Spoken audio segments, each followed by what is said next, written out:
presencia universitaria, la entrevista. Un punto de encuentro para el análisis y la reflexión.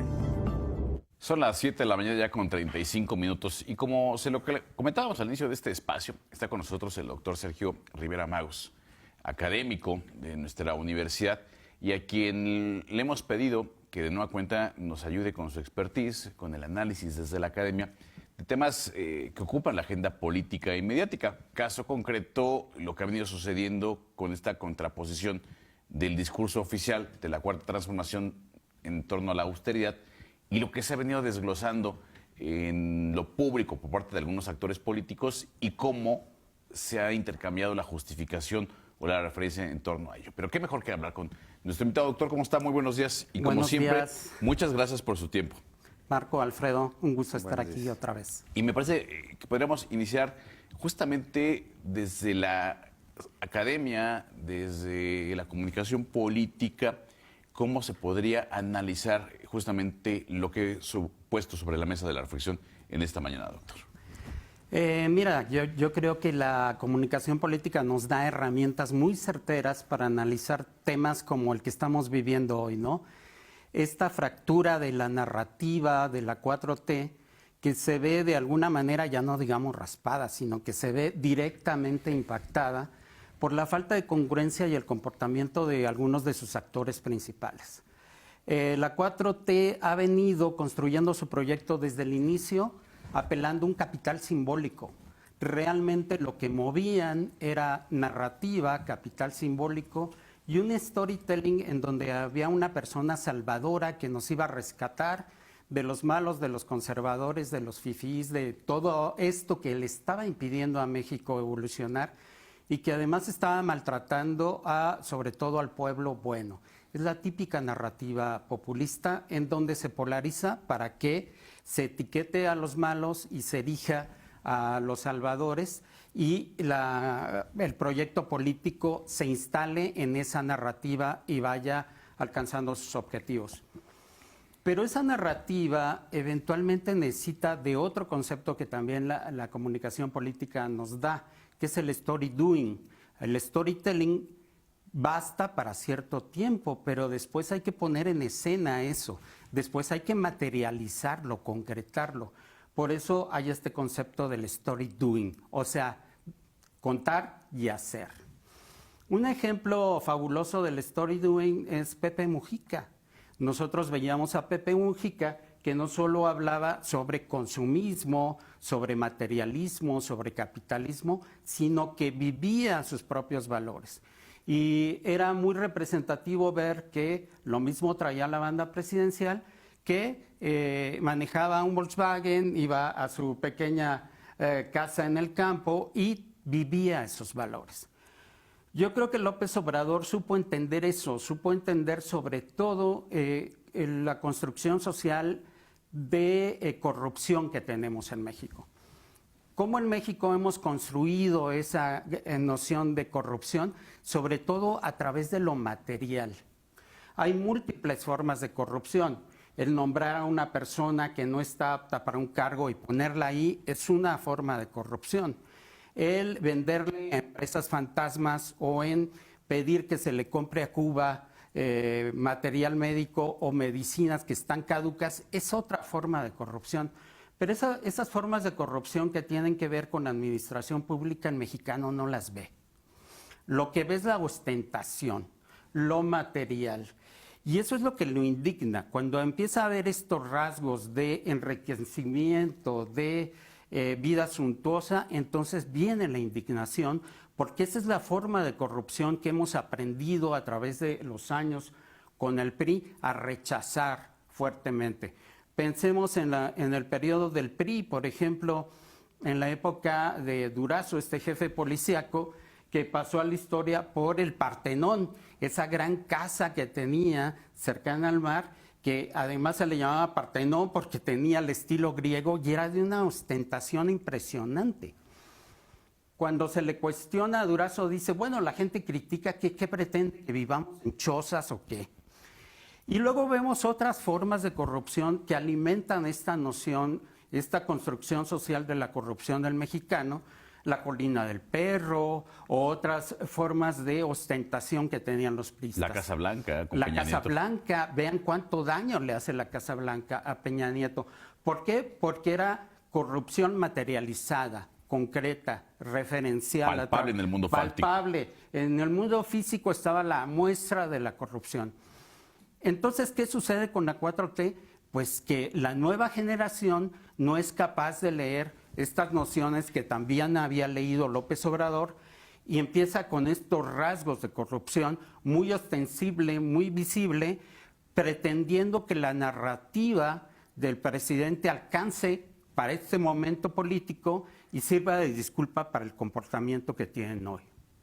Ahora, doctor, la presidenta, por ejemplo, ha intentado continuar con una política, por lo menos en lo que es visible, ¿no? Una política en donde ella intenta viajar en aviones comerciales, en donde intenta no ser ostentosa, pero ¿qué hacer como gobernante cuando todo a tu alrededor, es decir, aquellos otros personajes no están comportándose de la misma manera?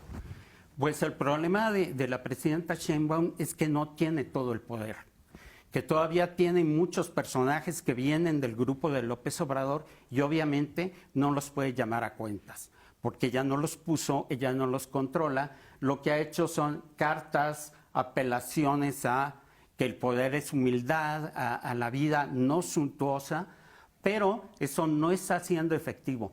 ¿Por qué? Porque hay una nueva clase política que efectivamente quiere tener un estilo de vida. Si tiene dinero, lo quiere mostrar. Un Rolex, si nos damos cuenta, es un reloj que da la hora, lo mismo que uno de 500 pesos, digamos. Pero el valor simbólico que tiene, lo importante de un Rolex, es que los demás saben cuánto cuesta. Que la marca les dice a los demás el poder adquisitivo que puede tener, para comprar ese producto, que puede tener el sujeto. Entonces, en ese sentido, esta nueva clase política es incapaz de sustraerse a sus propios reflejos de estilo de vida, de lucimiento y de ostentación. Y han caído en el cinismo. Hay un académico que habla de la era de la política cínica.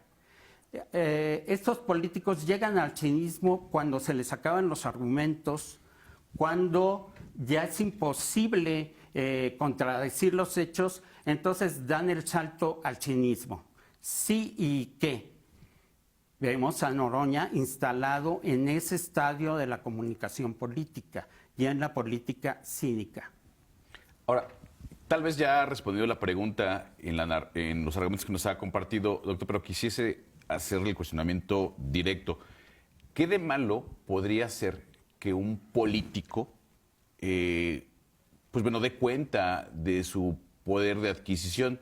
¿Qué de malo podría ser que el jefe de aduanas en nuestro país haya comprado un penthouse de 7 millones de pesos con 3 pisos en una de las zonas más exclusivas de la Ciudad de México? ¿O qué de malo podría tener que la secretaria de Hacienda en el gobierno de Morena en Morelos, cuando Cuauhtémoc Blanco era gobernador, tiene una mansión millonaria? Evidentemente que la pregunta puede sonar absurdo, pero desde el absurdo podemos construir reflexión. Claro, bueno, lo primero que vemos ahí es que los honorarios que están declarados públicamente, pues obviamente no dan para esas compras. Lo que se puede acreditar como el ingreso percibido en la función que están desempeñando, pues desde luego no alcanza para comprar esas propiedades. Ahí vamos a este término del enriquecimiento inexplicable, que pues de dónde salió eso si lo que puede demostrar como ingreso no le permite esa clase de compras o ese estilo de vida. Eso es lo primero.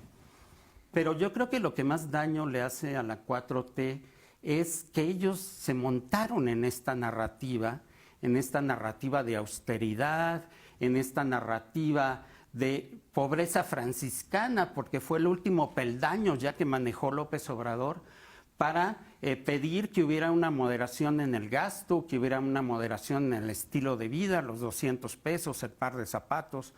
Entonces construyeron toda una narrativa muy poderosa en ese sentido.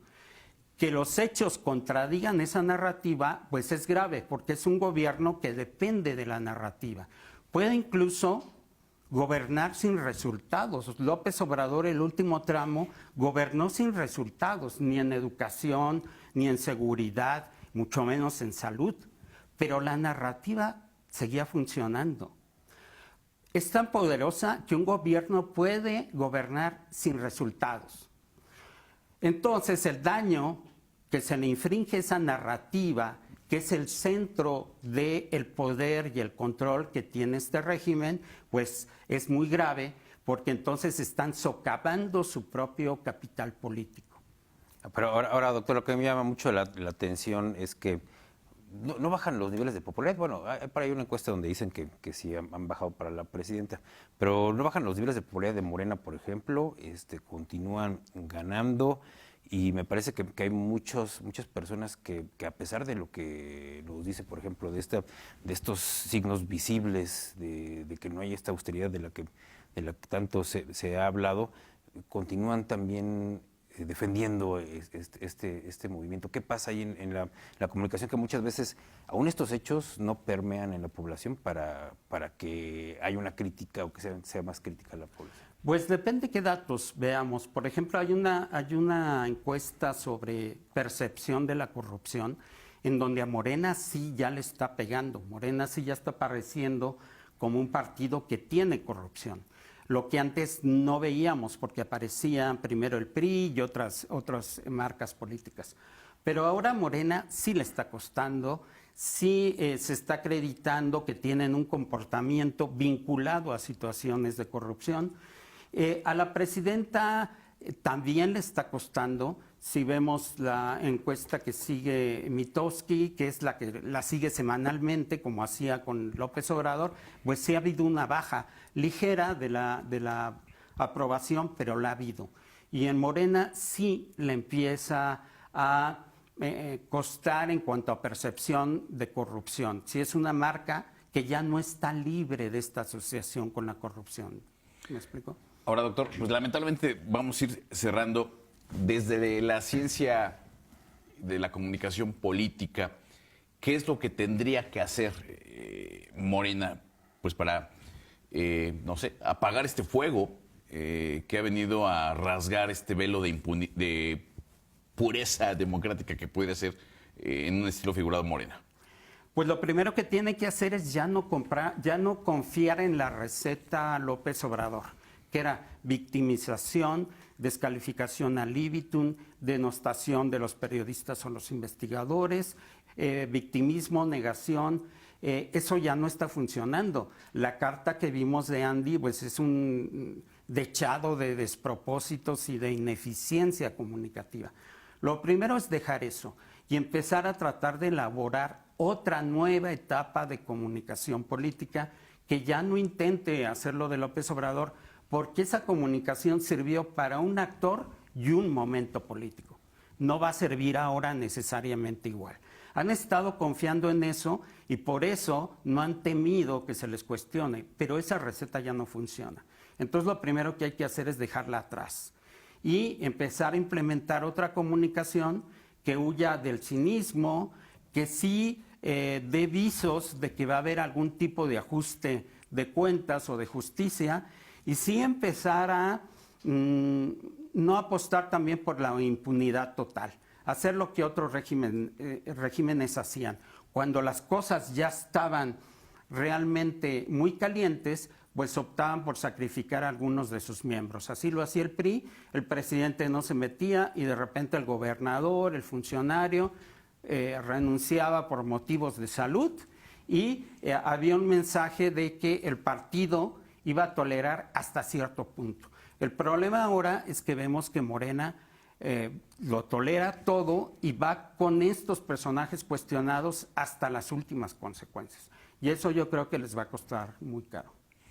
Como siempre, muy interesante, doctor. Muchas gracias por compartirnos este análisis. Gracias a ustedes. Muchas gracias al doctor Sergio Rivera Magos. Vamos a ir a una pausa y volvemos con más.